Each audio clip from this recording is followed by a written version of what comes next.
Hello and welcome to Parkessent. My name's Jake, and today I'm finally going to be bringing you a long awaited Lost River Ride construction update. Now, I started this series way back in January of this year, nearly 10 months ago, and I uploaded a video documenting the progression and the construction of this amazing project every couple of weeks, sometimes once a week. And then it went to as the months got busier and I started doing more things outside of YouTube. I mean, I got a new job. I joined a new band. I was very busy, and wasn't finding as much time to visit and to edit videos. It then dropped to once a month, and in May, I made a construction update, and then I haven't made another one up until this point, just for a thousand reasons. But I'm back. I went to the park the other day, took some great footage, which you'll see in this video, and also I noted quite a lot of changes that have been made, whilst obviously I haven't been there to keep up with everything. The first thing I'm going to talk about is the enclosed building you can see just on the right hand side of the screen towards the top of the lift hill. Now, there was some speculation about this building maybe in housing some form of simulator. I think that would be absolutely brilliant. I don't know how well that fits into the budget of the project, and whether this enclosed building is yet to extend around the rest of that top section and just become a dark ride section. I think that will be much more likely. However, obviously, I don't know for sure. To have a simulator in there would be very cool. It would make it more of an experience.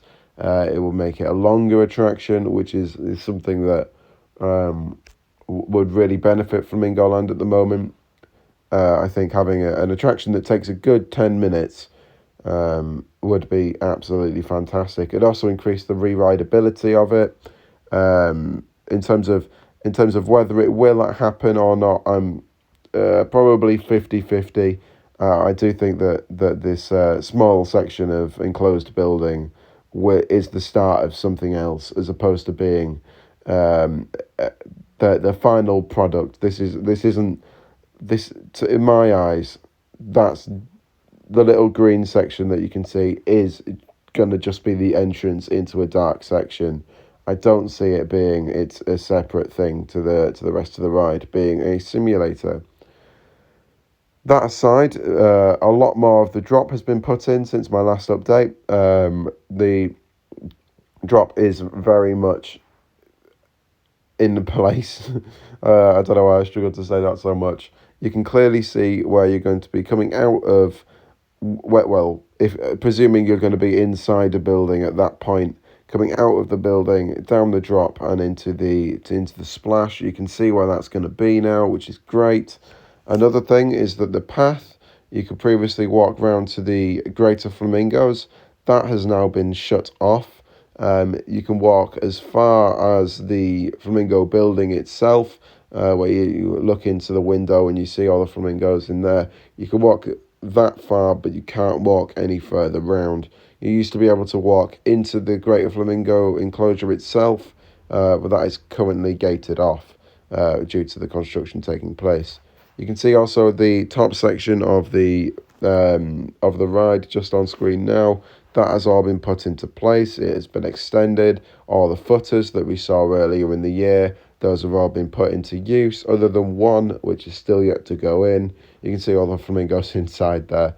I was told by a zookeeper that that was a very temporary thing, and it was only for a few hours on the day that I happened to be there. Please do not be concerned for the well-being of the flamingos. They are fine. Excuse me. So aside from the flamingos being inside, another update I noticed was the kiosk, or what used to be the kiosk, and now is probably going to become a station building, or an outpost for a station building. There's been an addition of grass on top of that. There's some beautiful foliage around there. They've been placing leaves and sort of hanging leaves and leaf walls just outside of the station itself, and into the kiosk as mentioned. They've also put glass panes on the front of the kiosk to make it look very chic. I imagine there'll be a sign put on the top of that at some point fairly soon.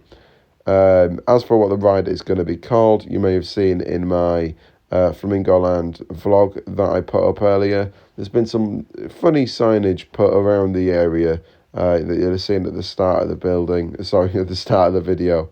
And I don't know whether that's going to indicate a name change or not. I can't see it going on being known as the Lost River Ride. I think they've invested too much money in it to not have a rebrand and maybe turn it into something a bit new. There's obviously the Lost Kingdom recovery project, and that has been an ongoing theme for a few years now with the cheetahs, with the new monkey enclosure that I'm going to film an update on at some point when I remember. But I can see them carrying on that theme and just making something a bit more unique to Flamingo Land and really enhancing on going into this Lost Kingdom, because that's what the area is. The area with Kamali and Voodoo and the Lost River Ride was previously known as the Lost Kingdom. However, they didn't expand on that at all. It was just those three rides happened to be African themed and they were in the same area as each other. Not much more than that. So I'd like to see them expand on that. Maybe with some new audio, with certain bits of theming they could add around.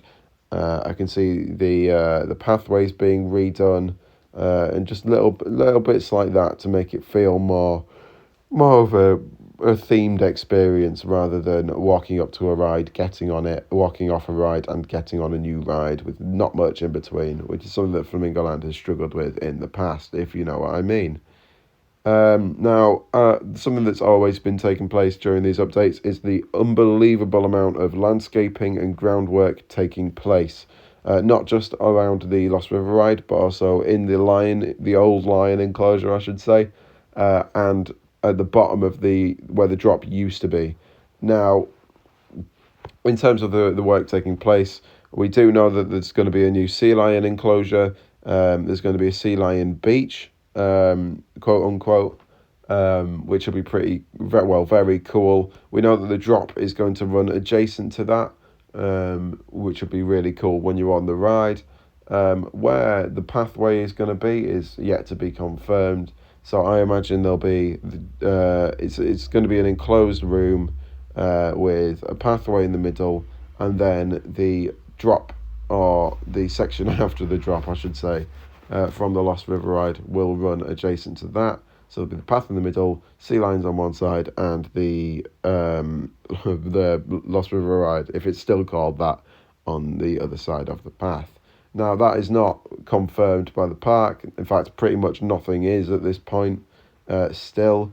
So this is all speculation. I'm just documenting what we can see from the footage and what I expect to see in the next couple of months and weeks and months. Another thing that I noticed is there are some electric cables beneath the bridge. The bridge walking from the cheetah enclosure up to the aquarium and up to the top section of the park. Now, the Lost River Ride passes under this bridge twice, and on the first pass under, back in the olden days, there used to be a waterfall effect. So the water would trickle down, you'd approach it on the boat with great anxiety, and then suddenly the water would turn off, and it turns out you won't get wet at all. This hasn't been in operation for about 5 years, I want to say, for at least that long. It's been a long time since we've had that effect, and it worked really well. I think it added a bit more excitement to the ride. Bear in mind that other than the drop, it was pretty much a lazy river. There was not much happening other than the lift hill and the drop. But alas, we could be seeing a new waterfall effect maybe, or some other effects of some description. Could we be seeing some new audio put into place at that area? Going around the corner from that, of course, you used to have an actual scene where the boat would stop and there was a speaker, there was an old Jeep there, and they used to kind of elaborate on the storyline, or what they had of a storyline. That would be really cool to see something like that come back. May obviously update it, but to see something like that again would be fantastic. In terms of the dark ride section that I mentioned earlier, I think If we're going to see a theme, it's going to be something African based. I don't think they'll. I originally thought that it was going to be Viking themed, but I don't think that's going to happen now, just due to budget and the sort of what you could have, having thought about it, the amount of things you could actually do with that area. You're probably a little bit limited. I mean, they've proven with the rock work they've used in the past, making the big wall that's completely fake rocks. Sorry, that looks fantastic. So they could potentially carry that on inside. I think that would be a really good move to expand on the African theming. However, we will have to see what happens. I'm not endorsed by Flamingo Land. So it's just going to be, I can't wait to see how this project sort of evolves and to see the fact that, well, the end result, it's going to be amazing. Let me know your thoughts on the Voss River Ride construction at the moment down in the comment section below. I will be making more of these. I'm sorry it's taking so long. It's because I'm useless. Thank you very much for watching. My name's Jake, and you've been watching Parkessent.